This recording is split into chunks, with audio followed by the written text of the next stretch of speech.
Terima kasih Bapa untuk kasih setiamu sepanjang tahun ini, tahun yang sukar bagi kebanyakan orang. Tetapi kami boleh melihat tangan kasih-Mu yang dahsyat menyertai kami. Sungguh Engkau Allah Immanuel, Allah yang beserta dengan kami. Terima kasih kami boleh merayakan Natal. Terima kasih kami boleh mengenang dan memperingati kelahiran Tuhan Yesus Kristus sebagai manusia. Kiranya damai sejahtera sukacita Natal selalu memenuhi hati dan pikiran kami, sehingga kami boleh tetap menikmati kebahagiaan, tetap bersukacita di tengah masa-masa yang paling sulit sekalipun. Karena kami percaya Engkau Allah yang beserta kami. Engkau Allah yang baik. Engkau Bapa yang sangat peduli akan kami. Engkau sangat mengasihi kami. Terima kasih Bapa. Kuduskan, sucikan kami. Ampuni segala dosa dan kesalahan kami. Layakkan kami menghampiri hadirat-Mu yang kudus saat ini, di mana kami bersama-sama akan mendengarkan kebenaran firman Tuhan. Biarlah kiranya hikmat daripada-Mu sendiri turun ke atas setiap kami, menyanggupkan kami yang mendengar, juga hamba-Mu yang sangat terbatas ini, agar kami boleh membaca, mendengar, memahami firman Tuhan, dan dengan kuasa Roh-Mu yang kudus, kami bahkan boleh melakukannya di dalam jalan-jalan kehidupan kami. Terpujilah nama-Mu ya Bapa. Di dalam nama Tuhan Yesus Kristus yang hidup, kami sambut firman-Mu. Haleluya. Amin. Shalom Bapak Ibu Saudara terkasih dalam Tuhan, baik yang hadir di ruangan ini maupun yang di rumah. Kita ada dalam suasana Natal, karena itu biarlah pertama-tama saya mau mengucapkan selamat memperingati hari Natal. Kalau biasanya Natal selalu berkaitan dengan mungkin kemewahan, mungkin dengan perayaan yang gemerlap dan sebagainya. Tetapi tahun ini kita melihat sebuah Natal yang berbeda. Tetapi ini jadi satu kesempatan yang indah buat kita untuk merenungkan makna Natal yang sejati. Buat apa kita memperingati Natal setiap tahun?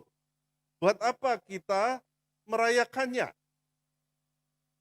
Baik, masih berkaitan dengan Natal, saya akan menyampaikan firman Tuhan berdasarkan satu ayat Yesaya 9 ayatnya yang kelima. Yesaya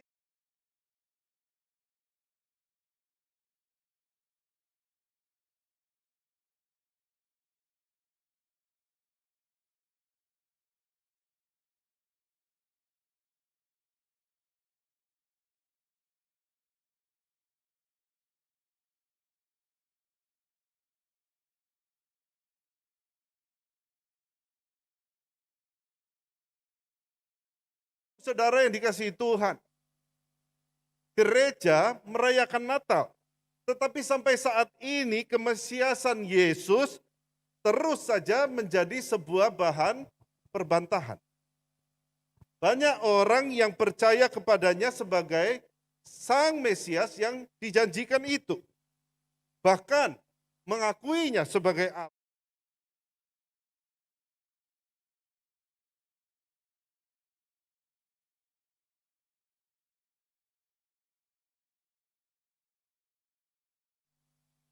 Tetapi banyak sekali juga yang menolak Yesus Kristus sebagai Sang Mesias yang dijanjikan oleh Tuhan, oleh Yahweh, oleh Allah itu. Mereka tidak mau percaya bahwa Yesus adalah Sang Juru Selamat penebus dosa manusia. Dan tentu saja mereka menolak kealahan Yesus Kristus. Dan itu bukan hanya terjadi di luar gereja. Ini terjadi juga di dalam gereja sendiri. Ada beberapa gereja yang menolak bahwa Yesus bukan sungguh-sungguh Allah. Mereka menerima Yesus sebagai Tuhan. Mereka menerima Yesus sebagai utusan Allah. Tetapi mereka tidak menerima Yesus sebagai Allah itu sendiri. Contohnya ada sebuah sekte, sebuah bagian dari gereja Kristen pada awal-awal abad permulaan Masehi yang disebut sebagai kelompok Ebionit. Kelompok Ebionit ini nggak percaya Yesus adalah Allah. Buat mereka Yesus hanyalah sekadar utusan dari Allah. Yesus putra Allah, tetapi Yesus bukanlah Allah. Mereka menolak kealahan Kristus.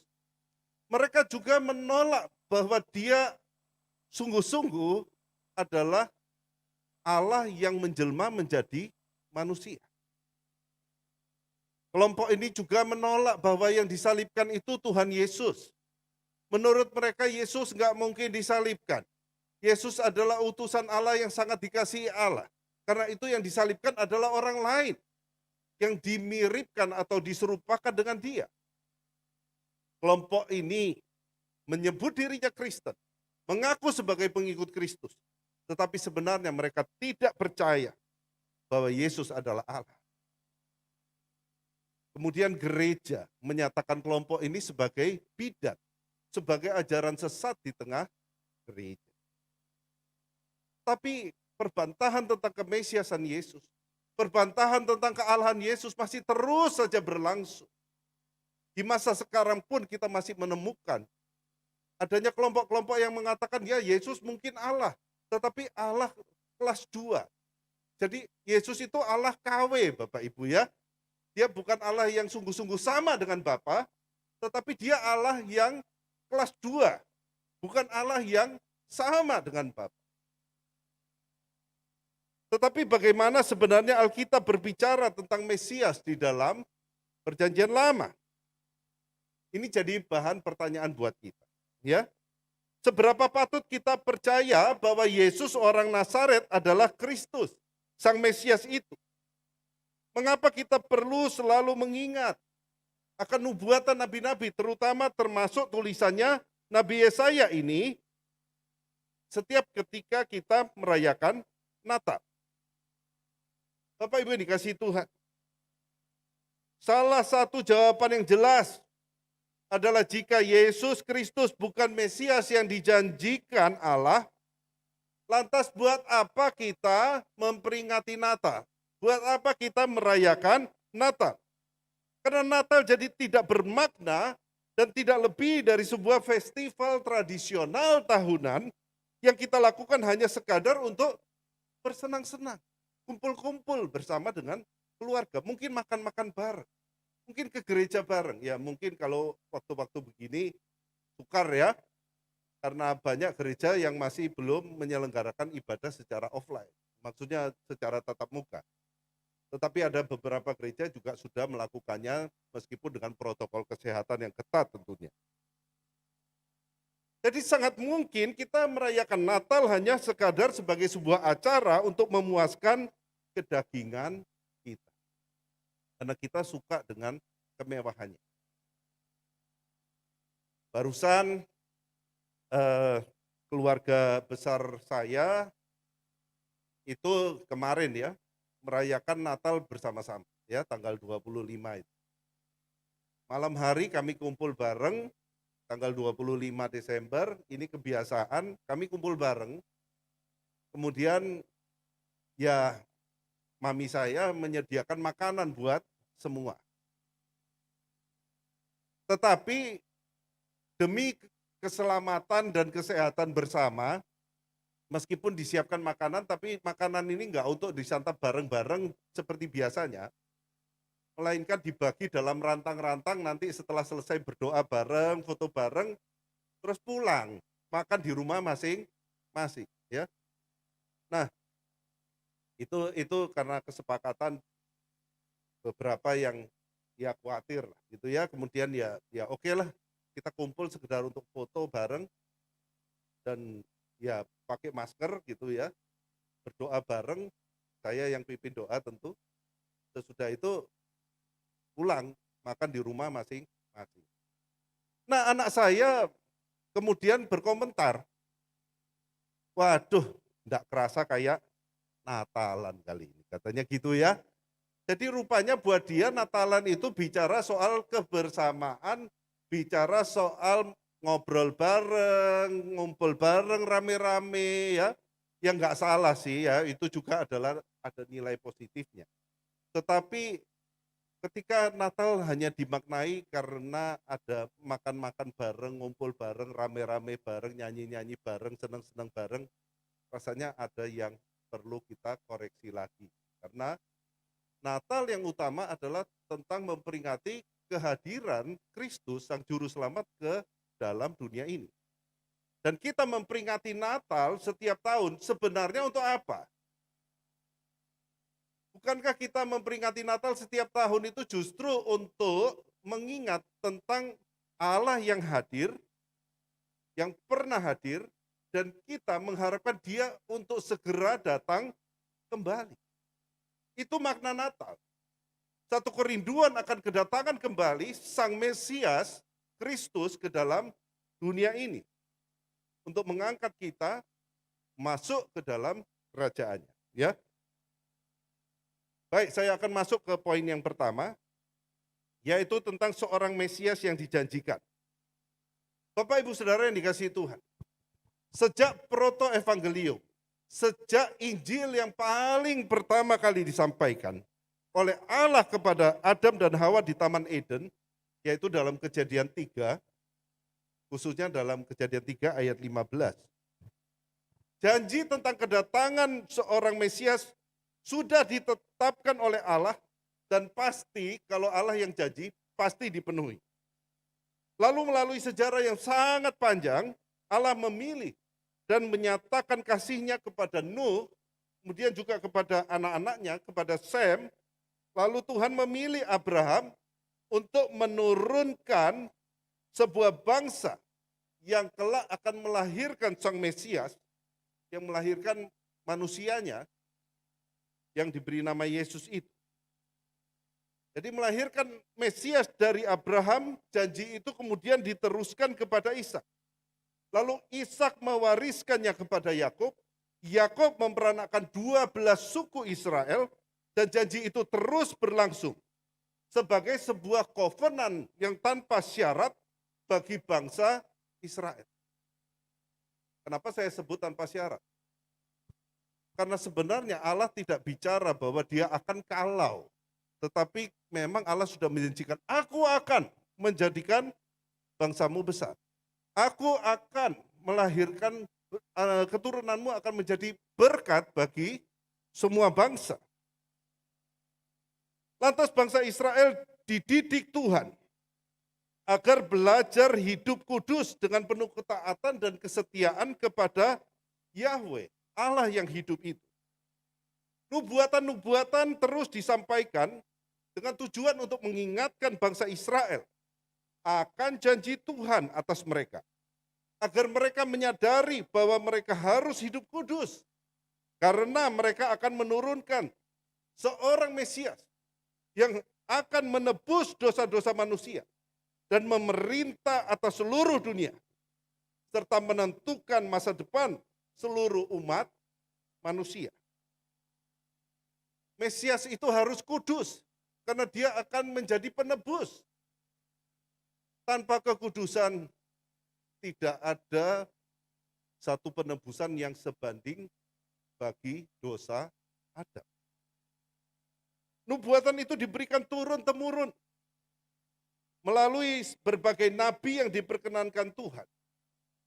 Dan di dalam Injil Matius pasal 1 dan 2, kita tahu, kita dapat membaca, kita dapat memahami bahwa ternyata nubuatan-nubuatan itu sudah dipenuhi, digenapi di dalam diri Tuhan Yesus Kristus. Itu sebabnya kita yakin bahwa Yesus pasti adalah Mesias yang dijanjikan itu. Bukan orang lain. Kita tidak perlu menunggu Mesias yang lain. Karena apa? Nubuatan itu sudah dipenuhi. nubuatan itu sungguh-sungguh sudah digenapi. Nubuatan itu diberikan pertama kali kepada Nabi Yesaya, juga maksudnya nubuatan itu diberikan kepada Nabi Yesaya ketika dia masih hidup di masa bangsa Yehuda dan Israel, justru ketika orang-orang ini, bangsa ini sedang menyimpang atau semakin menyimpang dari hukum-hukum Allah. Kita tahu di masa Yesaya melayani itu adalah di zamannya Raja Usia, Raja Yotam, Ahaz, dan Hizkia sebagai raja di Yehuda. Sekalipun yang benar-benar nyata jahat hanya Ahaz, tetapi sebenarnya selain Hizkia, raja yang lain, Usia dan Yotam, juga tidak menyingkirkan tempat-tempat penyembahan berhala. Mereka tidak menghancurkan tempat itu, hanya Hizkia yang melakukannya. Dan penyimpangan terus terjadi di tengah ibadah orang Yehuda, apalagi bangsa Israel. Tidak ada raja Israel sama sekali yang hidupnya baik, berkenan di hadapan Tuhan. Mereka menyimpang dan hidup dalam kejahatan yang besar sejak zaman Yerobeam. Di tengah bangsa yang seharusnya menerima hukuman itu, nubuatan akan Sang Mesias kembali disampaikan oleh Yesaya. Yaitu nubuatan tentang seorang manusia dengan keberadaan yang ilahi. Yaitu 100% manusia, tetapi juga sekaligus 100% Allah. Dalam satu kesatuan hipostatik yang sukar dipahami akal manusia yang terbatas. Karena kalau akal manusia yang digunakan, berarti dia harusnya 50% Allah, 50% manusia, baru 100%. Tapi Yesus tidak demikian. Yesus 100% manusia dalam arti dia manusia seutuhnya, tidak kehilangan sama sekali natur manusianya, tetapi juga sekaligus dia adalah Allah yang 100%, yang juga sempurna dalam natur keilahiannya. Bagaimana menjelaskannya? Butuh waktu yang panjang untuk kita boleh memahami tentang kesatuan hipostatik ini. Bagaimana Allah dan manusia menjadi satu natur, dua natur di dalam satu pribadi, ya, di dalam Tuhan Yesus Kristus, tanpa ada ketumpang tindihan. Tidak ada satu hal yang menghilangkan sisi manusia dan juga tidak menghilangkan sisi keilahiannya. Yesaya menggambarkan kesatuan hipostatik Kristus itu ketika dia menubuatkan bahwa seorang anak telah lahir untuk kita. Seorang putra telah diberikan untuk kita. Lambang pemerintahan ada di atas bahunya. Dan namanya disebutkan orang penasehat ajaib. Allah yang perkasa. Bapa yang kekal. Raja damai. Kata-kata Bapa yang kekal ini kita harus hati-hati. Karena beberapa orang memakainya untuk menyatakan bahwa ini bukti bahwa Yesus itu adalah Allah Bapa. Salah Bapak Ibu ya. Kita harus mengerti bahwa maksudnya Bapa yang kekal ini berasal dari kata ab. Ya. Ab bisa berarti sumber. Ya, jadi yang dimaksud adalah sumber yang kekal. Kalimat tentang seorang anak telah lahir untuk kita, jelas menunjukkan betapa pentingnya sang anak manusia itu untuk seluruh Israel. Seorang putra telah diberikan untuk kita, bermakna bahwa anak itu lahir demi kepentingan orang-orang berdosa yang patut menerima hukuman seperti halnya bangsa Israel dan Yehuda yang hidupnya menyimpang di hadapan Tuhan. Lambang pemerintahan ada di atas bahunya. Ini menyatakan bahwa anak itu kelak akan menjadi raja dan bertahta di tengah-tengah kita, memerintah seluruh kerajaannya dan membawa kerajaan itu pada suatu keadaan yang makmur, yang jauh berbeda dibandingkan kerajaan Israel yang makin jauh dari Tuhan dalam kesehariannya, dan Yehuda yang seringkali harus menghadapi kesulitan-kesulitan. Jadi kerajaan sang anak adalah melebihi wilayah kerajaan Israel. Kerajaan itu meliputi semua orang percaya di dunia ini.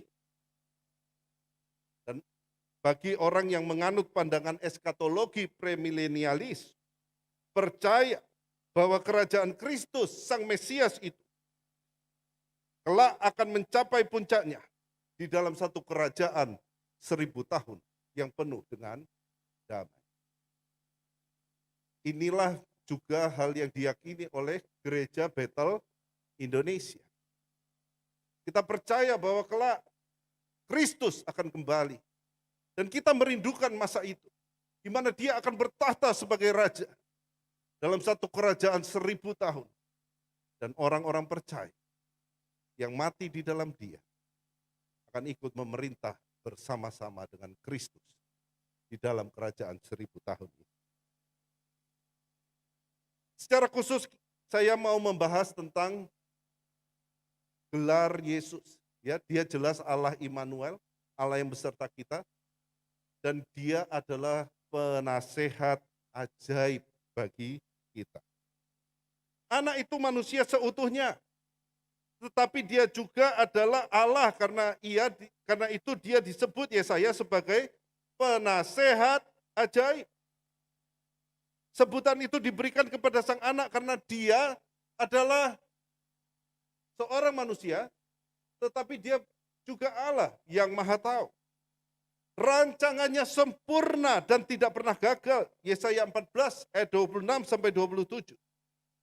Tidak ada yang lebih memahami segala rancangan Allah dibandingkan Sang Logos, Sang Firman dari Allah sendiri. Ia ada bersama dengan Allah sejak dalam kekekalan, sebelum segala sesuatu diciptakan. Dan dia adalah Allah. Yohanes 1 ayatnya yang pertama. Ia mengerti segala pikiran dan kehendak Allah Bapa, karena dia tidak pernah terpisah dari Bapa. Di dalam sang anak ada hikmat yang melebihi segala sesuatu, karena dia adalah satu dengan sang Bapa, sang sumber segala hikmat. Pikiran Allah, kehendak Allah, rencana Allah, semua diketahui sang anak dengan sangat tepat. Karena dia memiliki pikiran yang sama dan selalu terlibat bersama dengan Bapa. Karena itu semua nasihatnya pasti benar dan pasti sesuai dengan kehendak Allah Bapa. Semua nasihatnya tepat karena dia tahu akan akhir atau ujung dari segala sesuatu. Yesus tahu persis semua yang akan terjadi. Karena ia bukan hanya mengetahui akan masa lampau dan masa kini. Ia sungguh-sungguh tahu akan masa depan, akan segala sesuatu yang belum terjadi dan baru akan terjadi. Ia tahu akan masa depan kita, karena ia kekal dan ia ada di masa depan kehidupan setiap manusia. Bahkan ia hadir di segala masa sejarah dunia ini. Yesus bukan hanya ada hari ini. Dia berada dalam kekekalan. Dia adalah Allah sendiri. Nama Yahweh sebenarnya tidak bicara tentang Allah Bapa saja. Yahweh bicara tentang Allah Tritunggal. Yahweh berbicara tentang Allah Bapa, Putra, dan Roh Kudus. Secara keseluruhan. Tetapi beberapa orang salah paham. Mengira Yahweh itu adalah nama Allah Bapa. Padahal kebenarannya Yahweh adalah nama Allah Tritunggal. Atau sebutan untuk Allah Tritunggal. Yesus ada dalam kekekalan. Dia ada dalam masa kini.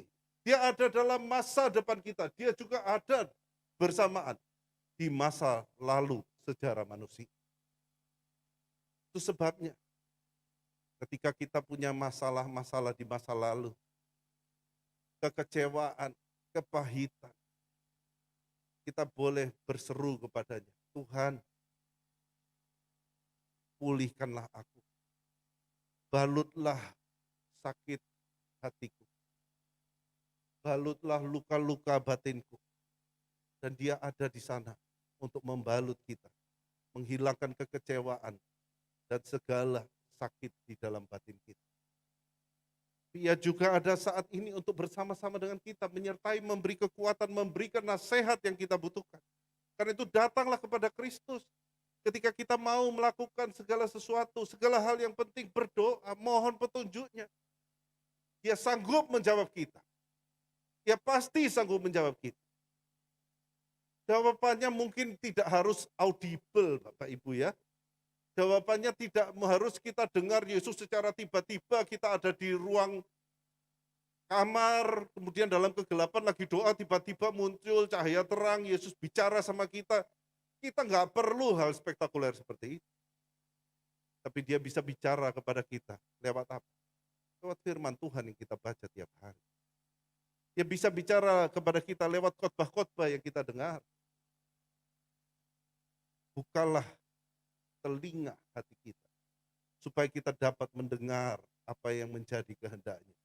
Bersekutulah erat dengan dia. Maka saya percaya, kita semua percaya, bahwa dia akan memberikan kepada kita apa yang menjadi kehendaknya.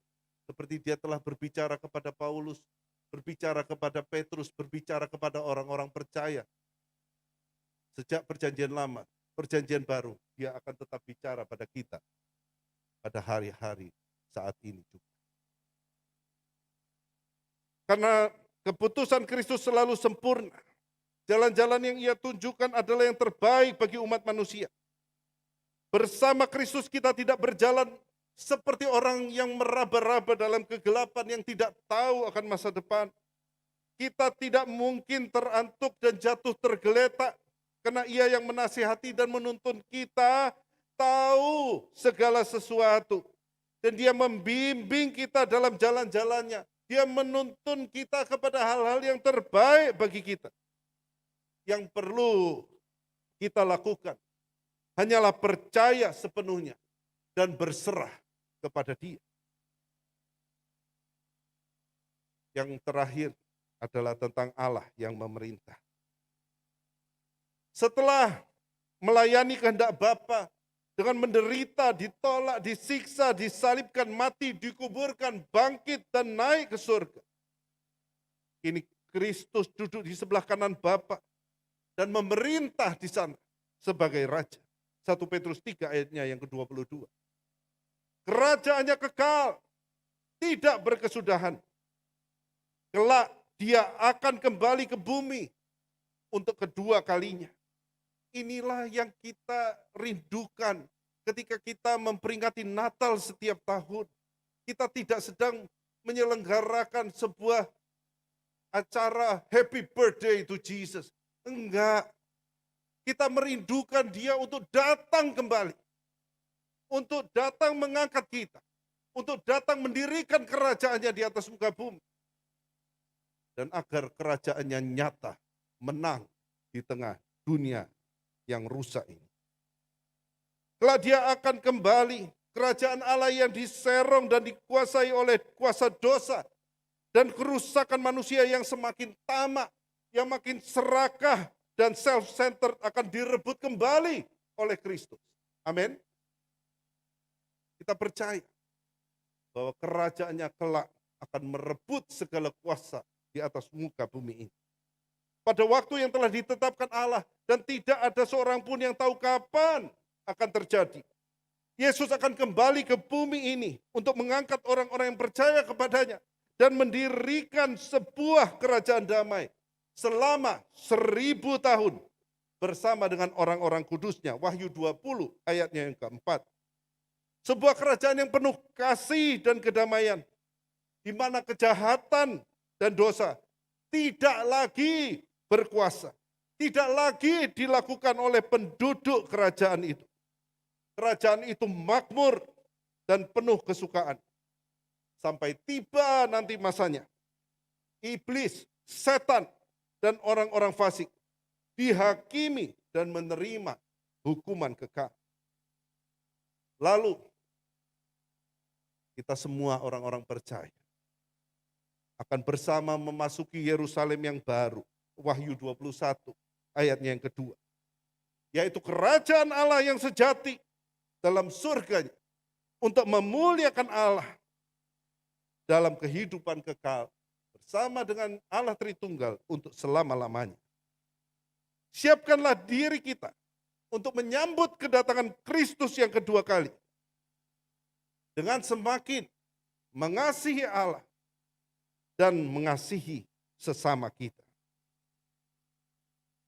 Hendaklah kita terus giat meneliti firman Tuhan dan setia melakukan kehendak serta perintah-perintah Allah. Bersama-sama menjelang akhir tahun ini, masih di tengah suasana Natal ini, dengan penuh kerinduan akan Kristus dan kerajaannya, marilah kita berseru, Maranatha, datanglah segera ya Tuhan Yesus Kristus. Amin. Mari kita berdoa. Terima kasih Bapa yang baik. Engkau telah menjadi manusia. Engkau telah membuktikan bahwa Engkau beserta dengan kami. Immanuel, bukanlah hanya sekedar kata-kata. Immanuel benar-benar terwujud nyata dalam hidup kami. Orang-orang yang percaya. Karena Engkau menyertai kami. Engkau membimbing kami. Engkaulah penasehat ajaib bagi setiap kami yang percaya. Bersama Engkau, kami boleh berjalan di dalam terang kebenaran, di dalam terang firman Tuhan. Dan kami boleh bersama-sama melihat kekuatan, penyertaan, perlindungan daripadamu sepanjang jalan hidup kami. Bapa yang terkasih, sebentar kami akan mengakhiri tahun 2020. Tahun yang penuh ketidakpastian, ada banyak kekhawatiran, ada banyak ketakutan. Tetapi kami telah menjalaninya bersama Tuhan. Dan kami percaya, tahun 2021 mungkin bukan tahun yang lebih mudah. Mungkin bukan tahun yang akan berjalan begitu lancar. Tetapi satu hal kami percaya, bahwa Engkau Allah Immanuel akan menyertai kami. Engkau bersama dengan kami. Dan bersama dengan Tuhan. Dalam penyertaan perlindungan di dalam tangan-Mu yang perkasa. Kami tidak perlu takut. Kami tidak perlu khawatir. Kami percaya kami akan terus dipelihara. Kami percaya kami akan terus menjadi berkat. Yang penting adalah kami terus menjaga iman kami di hadapan-Mu. Dan menjadi kesaksian bagi dunia ini. Biarlah kasih-Mu kami wujudkan di dalam sepanjang jalan kehidupan kami. Biarlah kasih-Mu sungguh-sungguh boleh dilihat oleh banyak orang. Dan banyak orang boleh diberkati. Sehingga mereka boleh datang kepada Kristus. Menjadi orang-orang percaya seperti kami. Terima kasih Bapak. Firman-Mu selesai diberitakan. Tetapi biarlah kiranya Kau meteraikan kebenarannya di dalam loh-loh hati kami. Sehingga kami boleh sungguh-sungguh menyimpan, memelihara, merenungkan firman Tuhan. Dan melakukannya dalam setiap langkah kehidupan kami. Terpujilah nama Allah Bapa, Putra dan Roh Kudus. Di dalam nama Tuhan Yesus Kristus yang hidup. Kami aminkan firman Tuhan. Haleluya. Amin.